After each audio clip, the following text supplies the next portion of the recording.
In the summer of 1994, a game developer named Naughty Dog starts working on a 3D platform game, which at the time is only referred to as the Sonic's Ass game. Many different titles are thrown about, such as Wez, Wezzy, and Willy Wombat.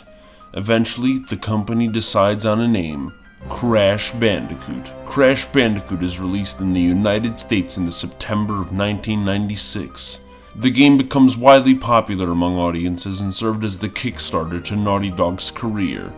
Rumors of a sequel start to spread almost immediately after the release of Crash, and in June of 1997, Naughty Dog would show their hand at E3. In November, Crash Bandicoot 2: Cortex Strikes Back is released. The game is met with endless amounts of excitement and praise, and is to this day considered by many the best of the series.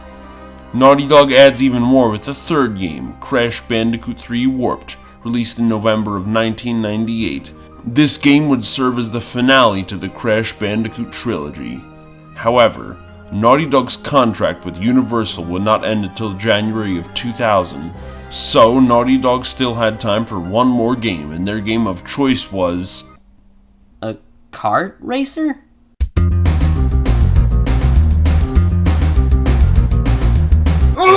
Now, if Crash 3 took a step backwards, then Crash Team Racing jumped a fucking light year ahead. This game is fantastic. Not only is this the best game in the series, but it's also my second favorite game of all time. Okay, I'm sorry, all time? Yeah, all time. This game is number 2 out of fucking 1170, 40, 12. It's just so fucking awesome! Okay, wait. Let's slow down. Perhaps I should explain.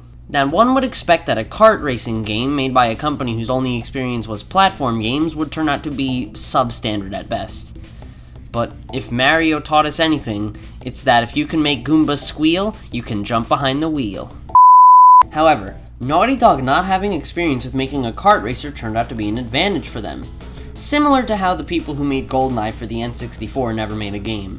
Naughty Dog's CTR would feature many elements that make it stand out from the crowds of Mario Kart clones, the most notable of which would be the addition of an adventure mode. The adventure mode actually serves as the story mode, so this is the obvious place to start. Crash and friends are competing in a kart racing competition. The winner of the race will receive a prize. An alien sees the race going on and wishes to compete.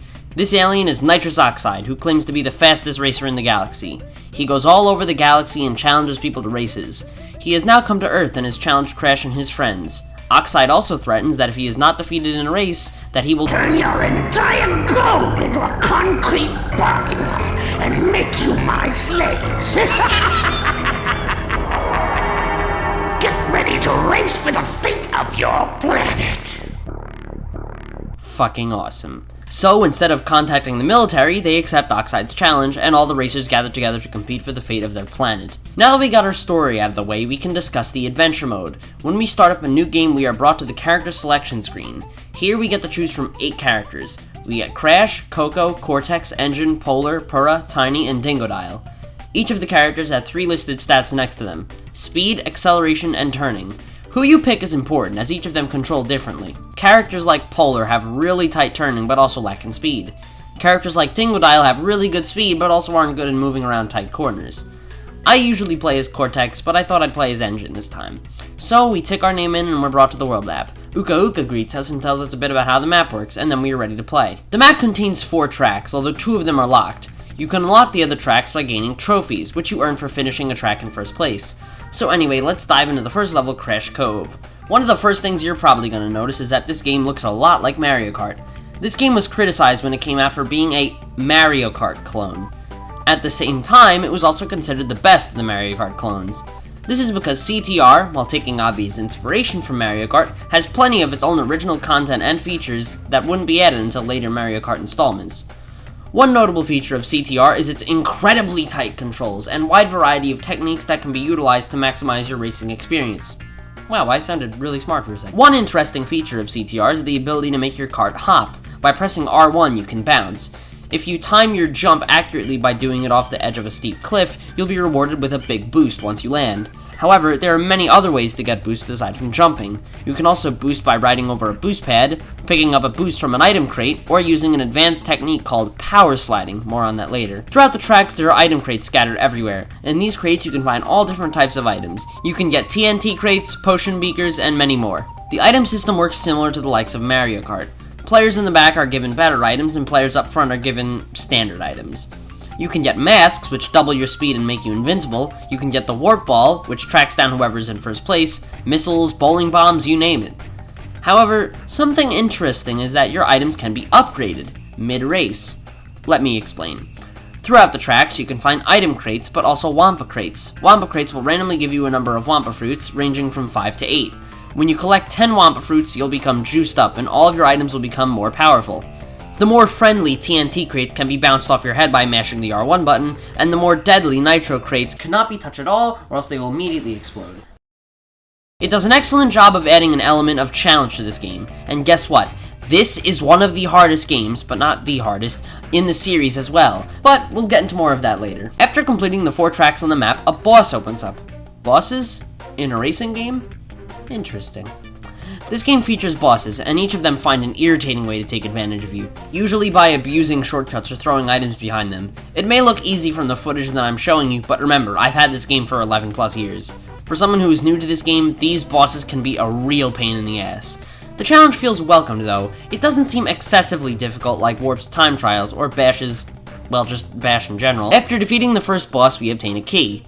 Now we can open up another world, and guess how many worlds there are? 5! Fuck yes, we get 5 worlds to explore around in.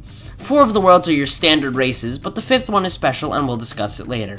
After completing each race and gaining the 4 trophies of that world, you will fight the boss. After defeating the boss of that world, you will earn a key, which you can use to open the door to the next world. After you get all 4 boss keys, you get to race Nitrous Oxide. And let me politely point out that this boss is ridiculous. If you want to even hope of beating him, you need to abuse the power sliding technique. But wait, let me guess. Like its predecessors, CTR doesn't end immediately after you defeat the final boss. Well, fuck off, because it ends immediately after you defeat the final boss. I give this game a 1 out of 7. Good night. Crash Team Racing, like its predecessors, offers tons of replay value. One of the reasons why I think this is the best Crash game is that it offers more replay value than any, and I mean any, of its predecessors or successors. After gaining the boss key in a world, the other levels in that world will open up again, and you are given 2 new challenges. The first is called a CTR challenge. In CTR challenges, you need to find the hidden C, T, and R levels hidden in each area. After you gain all of the letters, you will need to finish the race in first place. This can prove to be quite challenging for 2 reasons. One being that some of these letters are a bitch to find. And even if you can find them, getting them can still be a pain. Specifically the C in Engine Labs and the T in Tiny Arena. Also, the AI is much more refined here than in the trophy races, so even if you're able to get all the letters, you still have the challenge of winning the race. When you finish a CTR challenge, you are awarded a token, which can be colored red, green, blue, or yellow. However, you can also find purple tokens by racing in arenas. In arenas, you need to collect the 20 crystals before time runs out. This is often easier said than done, and if you don't form a good path for yourself, this can often take quite a few tries. I found myself just barely getting through some of these. When you complete an arena challenge, you are awarded a purple token. After you get all 4 tokens of a color, a warp pad opens up on the 5th map, which takes you to a gem cup. In gem cups, you compete in the 4 levels that you got the tokens of that color in, or in the case of the purple gem cup, you race against the bosses again. After completing the gem, you are awarded the gem of that color. Gems contribute to unlocking new characters in the game's other modes, which we will discuss later. Gems also contribute to unlocking a secret track named Turbo Track. In addition to the gems, you also get to compete for relics, and this time it doesn't suck! In relic races, you ride around on the track and break time crates. Sound familiar? Time crates will freeze the clock for either 1, 2, or 3 seconds. After you complete the race, you are awarded a relic depending on your time. If you did well, you get a sapphire, if you did good, you get a gold, and if you did really good, you get a platinum. However, you aren't going to need to abuse glitches to get the platinums this time. If you break all the time crates in a track, 10 seconds are subtracted from your total time. And I love the relics in this game. The relics work and don't feel out of place. They work here because Crash really feels like he's rolling around at the speed of sound.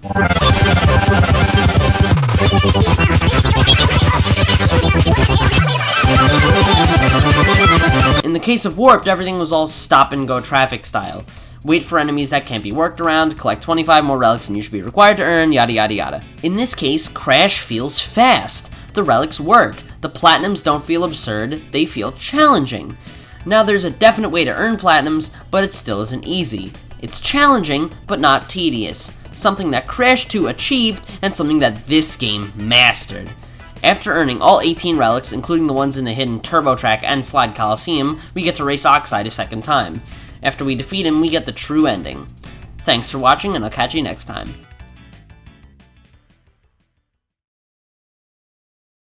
But wait, there's more! Oh, and there is so much more. Stepping outside of the adventure mode, we're given even more options to choose from.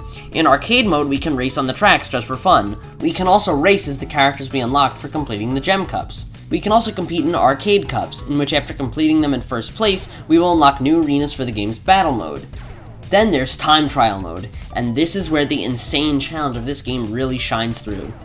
If you race well enough on a track, you unlock N-Trippy's ghost. You need to race against N-Trippy's ghost, and if you can beat his ghost, then you unlock Oxide's best time. And no task in the history of games I've ever played has been more fun but also simultaneously frustrating as beating Oxide's times. Oxide's time in this game are insane. If you want to have a chance of beating him, you need to abuse your power sliding technique. The power sliding technique is interesting, as it allows you to infinitely boost. What you need to do is jump and turn on your side, and then you'll start drifting. When your exhaust turns black, hit the L1 button. You can do this 3 times in a row, but just using this technique isn't enough. You'll need to cut corners, abuse shortcuts, and use even more insane tactics. Let's talk about the tracks for a second. This game's tracks are designed so well. They were obviously designed with the idea of power sliding in mind. Almost all of the tracks have unique shortcuts. Ones that don't have shortcuts usually have tight corners that can be cut around. But there is even more! This game also features multiplayer. Yeah, that's right, multiplayer, in a Crash game. You and the victim of your choice can compete in arcade races or cups against AI via split screen. Or, if you're one of the 7 people in the world to own a multi-tap, you can play with up to 4 players in the Versus mode, which removes the AI completely and just has you racing against your friends. There's also Battle mode, in which you can ride around on the arenas in the Adventure mode, or in the new arenas you unlock by completing the arcade cups and using items against each other. I don't have a multi-tap, so I don't have footage for the 4-player multiplayer. I have played the 4-player with my brother and my friend John, who you might know if you watch my Let's Plays, on my PS3, and it is tons of fun. In addition to all this game also sports some very good graphics. For its time, these graphics are outstanding. There's a very clear attention to detail, and it's more evident here than any of its predecessors. The models on the cards don't look the best, but to be fair, the models had to look downgraded due to the limitations of the PS1, as full 3D models would be too much for the PS1 to handle. Hey, at least they didn't use cardboard cutouts. And the soundtrack in this game is excellent, far superior to Crash 2 and 3's. It's much better than Crash 1's soundtrack, and by soundtrack I mean industrial noise. All of the music is upbeat and fast. There's never a dull moment in the soundtrack. Each song is upbeat and memorable. My favorite song would have to be either Tiny Arena or Cortex Castle. Crash Team Racing is the must-have game in the collection. This game is nearly flawless. This game is far superior to any of its predecessors or successors. Even if you don't like racing games, you need to get this game. From the excellent graphics, the awesome soundtrack, the memorable cast of villains, the ridiculous amounts of replay value, and the addicting multiplayer, this game is phenomenal. And now, I'm sure you all saw it coming, so I give Crash Team Racing a 7 out of 7. This game was released in time for the Christmas of '99, but Naughty Dog's contract is going to end only 1 month later, meaning they won't have time for another game. So, the next Crash game, if there even is one, is going to be developed by a different company.